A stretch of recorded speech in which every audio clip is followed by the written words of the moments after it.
नमस्कार, आप देख रहे हैं टेक्सटाइल टाइम्स। मैं हूं आपके साथ डूंगर सिंह सोडा। आज हमारे खास कार्यक्रम टेक्सटाइल टॉक में हम आपको एक ऐसे मुद्दे की ओर ले चलते हैं जो मुद्दा कोरोना के बाद बेहद जरूरी है।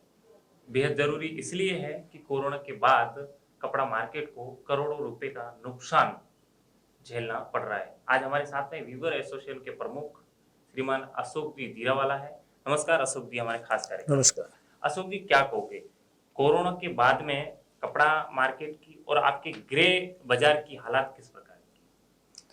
खास करके जो कोरोना काल में जो नुकसान झेलना पड़ा है, खास करके 3 महीने सदंतर हमारा टेक्सटाइल बंद रहा है और उसके बाद में धीरे धीरे टेक्सटाइल वर्कर्स को लेके बड़े सदमे में रहा है। उसके बाद में हमने सरकार से बात की और थोड़ी हम अपने हिसाब से कारीगर को लेके आए, बाय फ्लाइट, बाय प्लेन, मतलब में बाय ट्रेन और हाईवे से भी लेके आए अपने खुद के व्हीकल से, और धीरे धीरे हमने शुरू किया। उसके बाद में सरकार ने ट्रेनें शुरू करवाई। खास करके उसमें कांग्रेस ने जो फ्री ऑफ ट्रेनें चलाई उसमें भी लोग आए भी और उसमें गए भी। कितने परसेंट आज आपके ग्रे व्यापार से जो आपके वीवर जो है, कितने लोगों की अभी जो मशीनरी है वो पर्टिकुलर अभी चालू है, कितने परसेंट आंकड़ा? हमारी 7.5 लाख लूम जो चल रही है सूरत पर पूरे गुजरात की बात करूं तो आज जो परिस्थिति है वो 60% वर्कर्स अभी आए हैं और अभी 60% खाते शुरू भी हुए हैं। अभी फिर भी 35-40% कारीगर वर्कर के हिसाब से हमारा लूम्स बंद है, या तो एक पाली चल रहा है या तो बंद है। मैं जो कोरोना के बाद में लोगों के लेबर क्राइसिस पूरा कपड़ा इंडस्ट्रीज के अंदर देखने को मिल रहा है, क्या सरकार इसके लिए कभी ट्रेनों का व्यवस्था हो? जैसे शुरुआत में कोरोना की स्थिति तो उस टाइम फ्री की ट्रेनें बहुत सी चलाई गई, लेकिन उसके बाद में जब आने की बात हुई तो सरकार के सामने कभी ऐसी रजुआत आपके लोगों की ओर से या कपड़ा मार्केट की मौजूदा संस्थाओं की ओर से कभी जिक्र हुआ? हाँ, हमने जहां से सरकार को भी आगाह किया और उड़ीसा जो गवर्नमेंट है उसको भी हमने फोगवा के जरिए उसको लेटर भी लिखा और उसने वहां से जवाब भी दिया कि भाई हम भेजेंगे, लेकिन धीरे धीरे भेजेंगे, क्योंकि संक्रमण का जो डर रहता है, सूरत की जो समस्या है, खास करके सूरत में जो ज्यादा संक्रमण हुआ था इसलिए वो भी डरे हुए थे। तो धीरे धीरे वहां की सरकार है, जो उड़ीसा है, यूपी है, बिहार है, वहां से खास करके यूपी बिहार के कारीगर वर्कर्स जो थे वो तो आए, लेकिन जो उड़ीसा के जो वर्कर्स है वो आज भी 25-30% जो वर्कर्स है वो भी आज तक नहीं आए, क्योंकि या तो इलेक्शन की वजह से वहां रुक गए हैं और या तो वो दिवाली के बाद आएंगे। हम तो आशा और अपेक्षा लेके बैठे हैं कि दिवाली के बाद आएंगे, तब जाके पूरे चेन कंप्लीट होगी, तब जाके हमारा लूम्स 100% शुरू हो सकता है, तब तक तो नहीं। क्या कहोगे अशोक जी, आने वाला समय कपड़ा मार्केट के लिए और ये इंडस्ट्रीज के लिए कैसा होने वाला है? मैं मानता हूं कि जो कोरोना काल में जो लोगों की कमर टूटी हुई है उसमें मैं ज्यादा नहीं कह सकता हूं, लेकिन फिलहाल प्रोडक्शन के हिसाब से मार्केट अच्छा चलना चाहिए, ये उम्मीद लेके बैठे। फिलहाल तो चल ही रहा है, लेकिन जो मैरेज की खरीदारी होनी चाहिए और मनी पावर होना चाहिए, कोरोना के हिसाब से कहीं ना कहीं लोग बिखरे हुए हैं। वो सोच रहे हैं कि हम शादी ब्याह करेंगे तो कैसे करेंगे यार। 100 आदमी जहां 5-5 हजार लोग शादी ब्याह में शामिल हो रहे थे, आज ऐसी परिस्थिति है कि 200 आदमी, 100 आदमी जो शादी ब्याह के लिए परवानगी मिल रही है। तो कहीं ना कहीं जो खरीदार 10,000, लाख, 2 लाख की खरीदी करने वाला था वो आज 10,000, 20,000 में सिमट गया। तो इतनी तेजी आने की संभावना नहीं है, लेकिन फिलहाल हफ्ता भरने के लिए, ब्याज भरने के लिए पैसा मिल सकता है, ये कह सकते हैं। लेकिन इतनी फूल गुलाबी तेजी मैं मानता हूं अभी 3-4 महीना और लगेगा। लोग कहते हैं कि आप भी सूरत में कई सालों से रह रहे होंगे, सूरत के अंदर कोई भी संकट आया हो, बाढ़ का संकट हो या और भी रोग, पहले भी बहुत से रोग आए, ऐसे सूरत बंद भी हुआ हालात, लेकिन हर बार सूरत एकदम खूबसूरत होके निखर के बाहर आया है। लोग ये कहते हैं कि बार जब भी मार्केट बंद हुआ और कोई भी हालात हुई, उसके बाद में जो सूरत के अंदर जो मार्केट एक बार वापस निखरता है वो अलग ही रहता है। क्या कहोगे, आपका एक्सपीरियंस क्या है? कितने सालों से आप भी हैं? मैं यहाँ कम से कम 35 साल से और 20 साल से टेक्सटाइल में हूं। पर्टिकुलर सूरत की बात करें तो सूरत एक सूर्यपुत्री तापी मैया के किनारे पर बसा हुआ ये कर्ण की भूमि है। यहाँ कुछ भी प्लेग आया हो तो भी यहाँ की जो पावर है ये या जमीनी पावर है, यहाँ जो रहते हैं वो सूरत को अपना मानते हैं और कैसे खूबसूरत बनाना है वो लोग अपने आप ही निकल पड़ते हैं। साफ करने के लिए, दवाई बांटने के लिए, सेवा करने के लिए बहुत सारी संस्था। सूरत की बात करें तो दूसरे राज्यों में कभी भी बाढ़ आई हो, दूसरे राज्य में कोई भूकंप आया हो तो सूरत पहले पहल करता है सेवा करने के लिए। यह तासीर सूरत की रही है। लेकिन फिलहाल बात करें तो यह पूरा देश का सवाल है। सूरत फिर से निखर के बाहर आएगा जब धंधा रोजगार व्यापार अच्छी तरह चलेगा। लेकिन यहां से बेंगलोर ही अच्छा नहीं चल रहा है, बॉम्बे मंडी नहीं चल रही है, कलकत्ता मंडी नहीं चल रही है, दिल्ली नहीं चल रहा है। तो जब तक पूरा देश में ये कोरोना का डर निकल नहीं जाएगा तब तक सूरत को ये खड़े होने में थोड़ा समय लगेगा। इसलिए मैं कह रहा हूं कि सूरत की प्रजा है वो एकदम कोई भी कठिनाई का सामना कर सकती है, कोई भी बाढ़ का भी सामना कर सकती है, प्लेग का भी सामना कर सकती है। लेकिन ये जो परिस्थिति है पूरे देश की है। अगर पूरे देश में जहां कपड़े की मंडियां है अगर वो शुरू नहीं हो रही है तो फिर सूरत को अकेले सूरत कैसे खड़ा हो सकता है? क्या लगता है सूरत को स्मार्ट सिटी में दूसरा नंबर का दर्जा दिया स्मार्ट सिटी में, और अब सूरत का प्रशासन, सूरत के लोग, जो सूरत नगर पालिका है, अब वो फर्स्ट बनाने की होड़ में है कि अब दूसरा नंबर मिला है लेकिन अब हमें पहला नंबर चाहिए। क्या लगता है कपड़ा मार्केट में सूरत में आपको स्मार्ट सिटी का कुछ? स्मार्ट सिटी कपड़ा मार्केट से नहीं बनती है। स्मार्ट सिटी बनती है कि पूरे सूरत में कहीं भी गंदगी ना हो। एक अच्छा काम किया सूरत में जो कंटेनर फ्री किया। आज आपको कहीं जगह जगह पे कंटेनर और गंदगी और बदबू वाले कहीं भी कंटेनर नहीं मिलेंगे। अभी डोर टू डोर ही शुरू हो रहा है। तो सबसे अच्छी बात है कि जो सूरत पहले 8वें नंबर पे चला गया था अभी दूसरे नंबर पे आ ही गया है।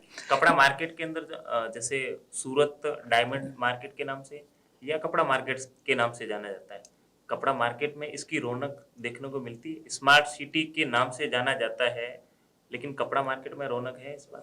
मैं जो खास करके मैं तो कॉरपोरेशन से जुड़ा हूं इसलिए मैं कहूंगा कि अगर देखने जाए जमीनी हकीकत अलग है। कपड़ा मार्केट में आप जाओ बहुत सारी समस्या है, उसका हल नहीं हो रहा है, लेकिन हमारे पास विजन नहीं है। हम खाली अवार्ड के पीछे भागते हैं, जमीनी हकीकत को हम फेस नहीं करते हैं। इसलिए मैं कहना चाहूंगा कि अगर हमें नंबर 1 बनना है तो पहले हर समस्या का समाधान ढूंढना पड़ेगा और ऐसे ढूंढना पड़ेगा कि आने वाले 20 साल तक हमें ये रोड खोदना ना पड़े, ये गंदगी हटानी ना पड़े और पहले से उसका प्रावधान होना चाहिए। आज आप लिंबायत में चले जाओ तो आपको 10वें नंबर नहीं 12वें नंबर पे मिलेगा सूरत। आप मार्केट में चले जाओ तो आपको 8वें नंबर पे मिलेगा। लेकिन आप घोड़दौड़ रोड पे चले जाओ या 8वां लाइन पे चले जाओ या तो फिर वेसू में चले जाओ तो आपको नंबर 2 लगेगा। लेकिन पूरा सूरत नंबर 1 बनाना है तो हमें और मेहनत करनी पड़ेगी, तो प्रशासन को भी मेहनत करनी पड़ेगी, तब जाके सूरत पूरा एकदम नंबर 1 बन सकता है। लेकिन फिलहाल जो अपने सामने इतनी सारी चैलेंजेस है कि सूरत के पास, कॉर्पोरेशन के पास पैसा भी नहीं है डेवलप करने के लिए, बहुत सारी समस्या है। लेकिन फिर भी सूरत अभी टिका हुआ है, प्रशासन अभी काम कर रहा है। लेकिन जो जोर शोर से काम करना चाहिए, उसका अवार्ड सही तरह से अवार्ड मिलना चाहिए, वो नहीं मिल रहा है।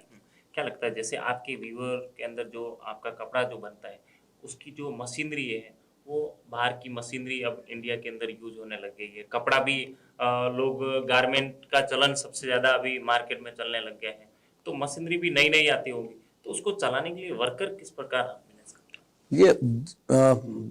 ये जो इंडस्ट्री डाल रहा है खास करके वो इंडस्ट्री अपने बलबूते पे जो भी मशीनरी बाहर से आ रही है, क्योंकि टेक्नोलॉजी अपग्रेड में आज जो सरकार का सपोर्ट होना चाहिए वो सपोर्ट जो यूपीए गवर्नमेंट के समय में जो मिल रहा था, 30% सब्सिडी मिल रही थी, अब जो भी सब्सिडी थी वो तुरंत खाते में आ जाती थी। आज परेशानी ये है कि टेक्सटाइल के सामने देखने वाला किसी के पास, सरकार के पास विजन ही नहीं है।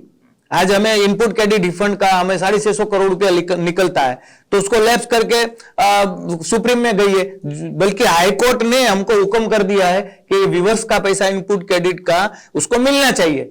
लेकिन सरकार की कथनी और करनी में बहुत बड़ा फर्क है। इसीलिए जो स्किल डेवलपमेंट के लिए सरकार को जो फंड देना चाहिए और उसके ऊपर एक कमिटी भी रचना करनी चाहिए, वो ऐसे कुछ हुआ नहीं है। मतलब मैं टेक्सटाइल को एक बड़ा पुशअप देना चाहिए सरकार को, क्योंकि सबसे ज्यादा कोई रोजगारी देता है तो ये टेक्सटाइल ही देता है। क्या टेक्सटाइल जैसे कि चाइना का कपड़ा का रोक लगा रहे हैं सरकार के, चाइना के कपड़े को हम लोग इनपुट नहीं करेंगे, तो क्या स्किल डेवलपमेंट के लिए या यूनिवर्सिटी की आपने कभी मांग नहीं की सरकार? हमें सरकार को यूनिवर्सिटी की मांग की है और बहुत सारी मांगे हमारी सरकार के पास पेंडिंग पड़ी है। पहले तो हमने ये 10% सब्सिडी को 30% करने के लिए सरकार को कई बार हमने टेक्सटाइल मंत्रालय में जाकर रजूआत किया, मिनिस्टर को भी यहां आया है, तभी भी फोगवा ने किया, क्योंकि फोगवा हर दम जो व्यूअर्स की समस्या है उसको लेकर सरकार में पहल करता ही है। लेकिन कहीं ना कहीं जो ब्रीफिंग करने वाले सरकार को, मिनिस्टर को ब्रीफिंग करने वाले जो अधिकारी है, कहीं ना कहीं वो सुख करते हैं।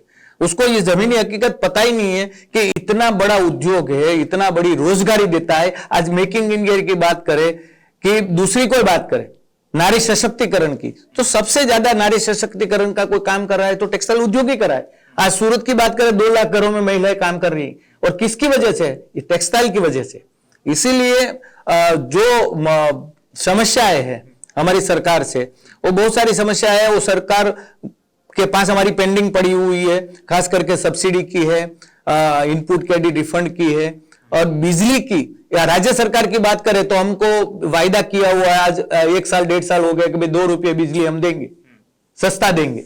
लेकिन आज पर वो कायदा पारित हो गया, लेकिन नोटिफिकेशन नहीं आया। तो उसको नोटिफिकेशन करना चाहिए कि भाई चलो ये हमने एक कमिटमेंट किया है तो हम देंगे, लेकिन सरकार अभी भी उदासीन है।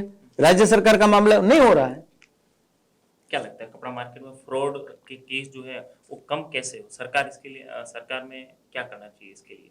आपने कभी इस प्रकार की मैं दुख के साथ कहना चाहूंगा कि केशु भाई अभी नहीं रहे।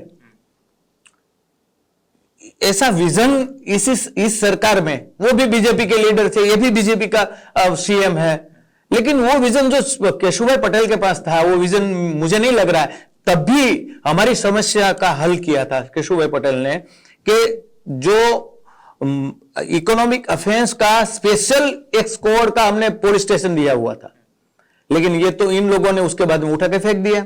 उसके बाद में नितिन पटेल जी यहां आए थे, तभी ये 1.5 साल पहले वायदा करके गए थे। जब इलेक्शन आता है तो बड़े बड़े वायदे हो रहे हैं, लेकिन इंडस्ट्री को क्या तकलीफ है, इसको कौन डिस्टर्ब कर रहा है? चीटर लोगों से पूरा परेशान है, पूरा व्यूअर्स हो चाहे ट्रेडर्स हो, दोनों परेशान है कि ये ले भागू आ जाते हैं अच्छे अच्छे कपड़े पहन के, भाड़े पे दुकान लेके 10 बार अच्छे अच्छे टर्नओवर करके, फिर ये व्यूअर को या ट्रेडर्स को मतलब में गुमराह कर लेते हैं और फिर एक साथ में उड़ जाते हैं। ये समस्या कम कैसे हो? खत्म तो हो नहीं सकती, लेकिन कम कैसे? पहली बात तो सरकार को इकोनॉमिक अफेंस का यहाँ पुलिस स्टेशन की स्थापना करनी चाहिए। जो टेक्सटाइल के जो केसेस है उसके ऊपर ध्यान दे, जो भी सीटर है उसको पकड़ के लाए, उसको जेल के हवाले करे। और ये एक्शन अगर शुरू हो गया, जैसे कि जीएसटी आया तो जीएसटी से बहुत सारे सीटर निकल भी गए, लेकिन अभी जीएसटी का नॉर्म्स भी ऐसा है कि झुपड़पट्टी में रहता हो उसको भी जीएसटी नंबर मिल जाता है, तो उसके जरिए भी ये लोग फ्रॉड करना चालू कर दिया है। तो कहीं ना कहीं ये वादा जो किया हुआ है इकोनॉमिक अफेंस पुलिस स्टेशन का स्पेशल टेक्सटाइल के लिए, अगर वो देते तो अच्छा है। मार्केट की संस्था फोस्टा के माध्यम से या कई अन्य संस्थाओं के माध्यम से आनंदीबेन के टाइम पे ये फाइनल हुआ था कि आपराधिक शाखा सूरत कपड़ा मार्केट को रिंग रोड पे कहीं पर जगह हाँ, मिलनी चाहिए। हाँ। लेकिन कागजों में तो फाइनल है, लेकिन सामने क्यों नहीं, क्या प्रॉब्लम? यही तो अभी आपने कभी ये प्रशासन के, यहाँ के स्थानीय प्रशासन से कभी मांग नहीं की? स्थानिक प्रशासन के पास पावर ही नहीं है, उसके पास तो स्टाफ ही कम है। इतना बड़ा शहर है, जितना पुलिस का स्टाफ होना चाहिए उतना स्टाफ नहीं है। लेकिन कहेगा कौन? कहता भी दीवाना, सुनता भी दीवाना, कोई सुनने वाला तो चाहिए ना। कपड़ा मार्केट में इन दिनों एक सबसे ज्यादा मांग उठी है धारा धोरण की। क्या कहोगे, धारा धोरण की जो 30 दिन का जो पेमेंट का जो है, क्या उसमें आपकी क्या है? ये मैं पहले से कह रहा हूं, मैं फोस्टा से पहले से कहा हूं कि आप अपना धारा धोरण नहीं सुधारोगे और हमको गुमराह करोगे। हम व्यूअर है, हमें 3 दिन में पैसा देना है यान वाले को, हमें सामने पगार करना होता है कारीगरों को। हम अपने धारे पे मक्कम रहेंगे, आप अपने धारे पे मक्कम रहो। ये पहली बात, जो भी एसोसिएशन ने जो ये मांग उठाई है कि हम 30 दिन के अलावा माल नहीं देंगे, मैं उसको वेलकम करता हूं। ऐसा ही होना चाहिए, तब जाके उद्योग में, व्यापार में तंदुरुस्ती बढ़ेगी। क्योंकि चीटर लोग ऐसे ही निकल जाएंगे। आप उधारी दोगे तो एक 10 बार वो ट्रांजैक्शन करेगा, अच्छी तरह से आपको पेमेंट देगा, सामने से बुला के पेमेंट देगा। लेकिन उसके बाद में 1 महीना, 2 महीना, 3 महीना, 10 महीना, 12 महीने के बाद बिल्टी रिटर्न आती है ना, तब जाके उसका दिल दुखता है व्यापारी का कि हमने ये माल बेचा था 100 रुपये में, अभी कोई 25 रुपये में लेने वाला नहीं है। उसका खामियाजा यही होता है। अगर 30 दिन में हो, 15 दिन में उसका पार्सल उसको पसंद नहीं आया तो 15 दिन में वो माल बिल्टी वापस करे। लेकिन 6 महीने के बाद जब पेमेंट लेना होता है व्यापारी को, तब जाके वो बिल्टी वापस करता है ना, तभी व्यापारी वहीं से व्यापार उसका खत्म होना शुरू होता है। बस लास्ट सवाल आपके पास, अशोक जी, इस इंडस्ट्रीज को खास करके वीवर जो है, इनको कोरोना के अंदर कितने % असर हुआ, आंकड़ा क्या? आंकड़े की बात करें तो बहुत सारा, कितने करोड़ों रुपए का नुकसान? करोड़ों रुपये, हजारों करोड़ का है। 4.5 करोड़ मीटर का पर डे का प्रोडक्शन आज 2.5 से 3 करोड़ मीटर रह गया है। 3 महीना हमारा प्रोडक्शन बंद रहा है। आप गिनती करने जाओ ना, हम 20 रुपया मिनिमम गिनते हैं मीटर का, तो भी 12,000 करोड़ के ऊपर जाता है हमारा आंकड़ा। इतना बड़ा नुकसान हमने झेला है। सरकार से हमारी कोई उम्मीद नहीं रखी। हमने सरकार को यह बोला कि हमारी इनपुट क्रेडिट रिफंड पड़ी है ना, वही दो, हमें दूसरा मत दो। लेकिन कम से कम ये जो कारीगर नहीं आया है उसको लाने के लिए कोई योजना बनाओ जिसके जरिए हम टिक सके। क्योंकि हमने इतना बड़ा फैक्ट्री बनाया है, इतना खर्चा किया है, अगर हम इसको चला नहीं पाएंगे तो कैसे हम रोजगारी दे पाएंगे?